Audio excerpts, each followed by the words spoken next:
দেখুন, একটা হিসাব আমার মাথায় কিছুতেই ঢুকছে না।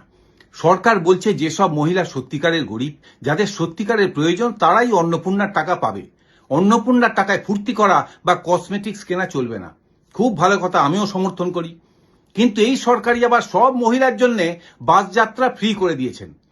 মানে যে মহিলা বড়লোক বলে অন্নপূর্ণার টাকা পাবেন না, সেই মহিলা কিন্তু বড়লোক হয়েও সরকারি বাসে যাতায়াত করতে পারবেন।